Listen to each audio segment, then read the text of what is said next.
Esse projeto, primeiro, coloca que a alíquota máxima de PVA é de 1%, né? Em alguns estados chega até 4%, hoje a gente está limitando a 1%, de 0% a 1%, de acordo com a determinação do estado. Estabelece a compensação, porque os estados vão perder a arrecadação, né? E a nossa legislação diz que qualquer renúncia de receita precisa de uma estimativa de impacto e uma fonte de receita. A gente tem que trabalhar muito. Então, se por um lado eu estava muito doente, melhorei. Por outro, puta merda, a gente vai ter que trabalhar mais e mais com muito menos dinheiro. Ficar vendo os caras copiarem a gente, qualquer coisa, qualquer iniciativa nossa vem um retardado copiar. Dureza, cara. Dureza, mas vamos lá, vamos trabalhar porque é só com o trabalho que a coisa vai. Vamos lá, a gente tem que cuidar da sua segurança. Eu tenho, cara, assim, com o orçamento que nós temos, eu tô pagando uma segurança e tal. É um time muito bom, e é isso. Renan e os vídeos do Muro da... Pelo amor de Deus, estamos em 2026. Ninguém liga para Nando Moura. Nando Moura que tem que ligar são os advogados. O advogado vai resolver ele. Ele tá cometendo um crime atrás do outro. Deixa os advogados cuidam dele.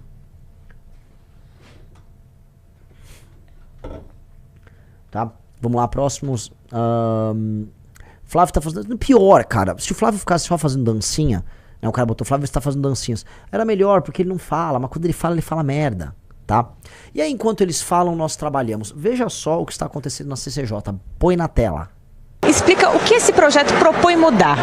Esse projeto, primeiro, coloca que a alíquota máxima de PVA é de 1%, né? Em alguns estados chega até 4%, hoje a gente está limitando a 1%, de 0% a 1%, de acordo com a determinação do estado. Estabelece a compensação, porque os estados vão perder a arrecadação, né? E a nossa legislação diz que qualquer renúncia de receita precisa de uma estimativa de impacto e uma fonte de receita, e a gente está colocando inicialmente 2 fontes de compensação, mas a gente deve aumentar isso na comissão especial. Um é limitar a publicidade institucional, né? Do parlamento, dos governos, da União, dos estados, dos municípios. A gente sabe que hoje tem um gasto desproporcional com propaganda do governo sendo feito com o nosso dinheiro. Outra fonte de custeio é a gente limitar os gastos com os parlamentos, com o Congresso Nacional, com as Assembleias Legislativas, com as câmaras de vereadores. A gente também sabe que os nossos parlamentos são daqueles que mais gastam, né, no mundo inteiro, então a gente tem essas 2 fontes de compensação, ao mesmo tempo que a gente coloca também como um dos critérios o peso do veículo, também, obviamente, separando por modalidade. Então, transporte de carga vai ter um cálculo de peso diferente daquele do transporte de passeio, diferente daquele do transporte coletivo, né? Mas, de maneira geral, isso entra na base de cálculo e mantendo também um dos critérios que foram adicionados em 2023 em relação ao impacto ambiental do veículo, né? Então, de maneira geral, é isso que a PEC faz. Deputado, e qual a tramitação agora? Aprovado na CCJ, qual o caminho desse projeto? Bom, depois da aprovação, que aliás foi unânime dentro da Comissão de Constituição e Justiça, passa agora para a Comissão Especial, em que se analisa o mérito, né? Primeiro a gente declarou agora que a PEC ela é constitucional, ela não viola nenhuma cláusula pétrea, então pode ser aprovada sem ser declarada inconstitucional. Agora a gente passa para análise de mérito, que é que eu coloquei para você, que a gente deve mudar o texto apresentando mais fontes de compensação, mais cortes de gasto, porque existe uma choradeira generalizada dos governadores e dos prefeitos de que a compensação não é o suficiente. Não tem problema.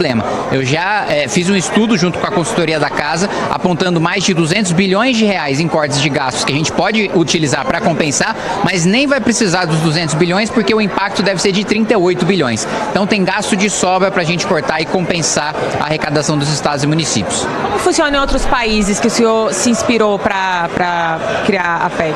Em alguns países europeus, no Japão, em alguns estados dos Estados Unidos, o critério é justamente o peso do veículo, com a seguinte lógica, né, de que se uma das principais funções, né, da tributação sobre o patrimônio do veículo é a manutenção das ruas, das estradas, das rodovias, no caso do Brasil, o IPVA ele não está diretamente vinculado a essa manutenção, ele pode ser utilizado para várias outras coisas, e é por isso que os governadores abusam nas alíquotas, né, para utilizar para outras obras que eles querem em outros setores, mas nesse país a avaliação é de que o impacto no asfalto do veículo, portanto, seu peso é aquilo que faz com que o Estado tenha mais gasto com a manutenção das rodovias, das estradas e das ruas, e, portanto, esse é o critério utilizado aí por parte dos países envolvidos.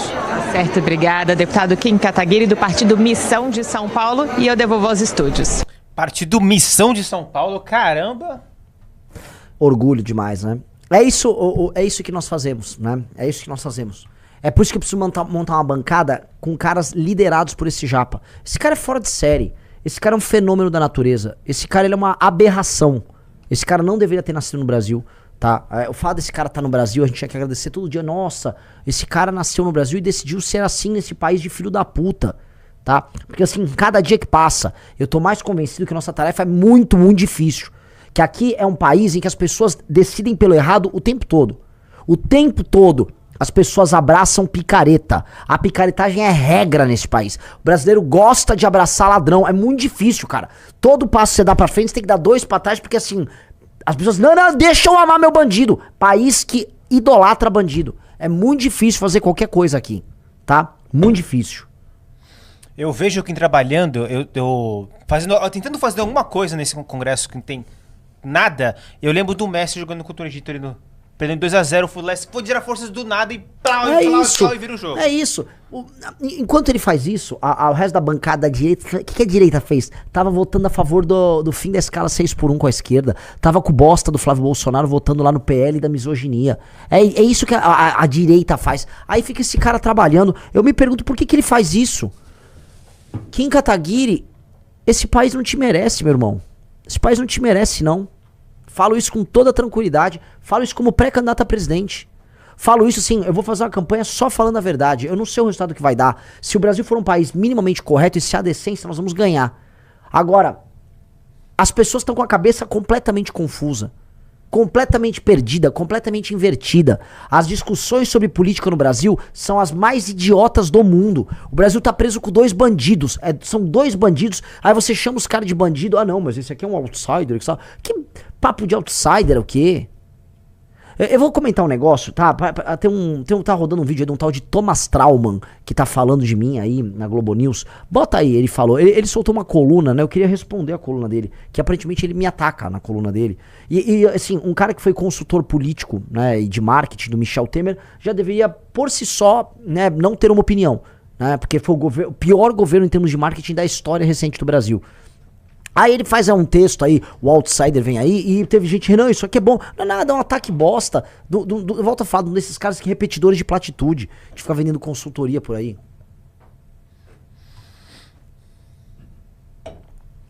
Tá? Aí, assim, alguém, talvez esteja no nosso grupo de campanha, alguém pegou aí o texto desse cara. Tá? Não tem aqui? Ah, tá. Mas ele foi na Globo News também, tá? Tem que encaixar. Deixa eu dar uma olhada. Enquanto você tá indo, eu vou responder umas pimbas. O Bismarck Matos. Você já contratou o serviço de segurança do Chagas Bola? O Chagas Bola é uma piada bem velha, cara. Parabéns. Quem vai contratar ele será o Monstro Baleia. O Danilo Alves. Renanzeiro, nosso futuro presidente, minha família toda vai te votar em ti. E eu daqui da Austrália também. Pô, Nando está te atacando, chamando de estuprador. Já viu o último vídeo dele? Vai pra Guaratinguetá em São Paulo. Vamos lá. Guaratinguetá, acho que eu já passei em Guará, mas se não for, talvez a campanha dê tempo de passar em Guará. Pô, eu vi que eu não vi o título, não vou ficar perdendo tempo com o vídeo. O Nando, cara, ele quer pegar qualquer coisa para nos atacar. O objetivo do Nando, no fim do dia, é que alguém tente me matar. Eles querem ficar pintando essas coisas pra talvez alguém pintar, dar um tiro em mim.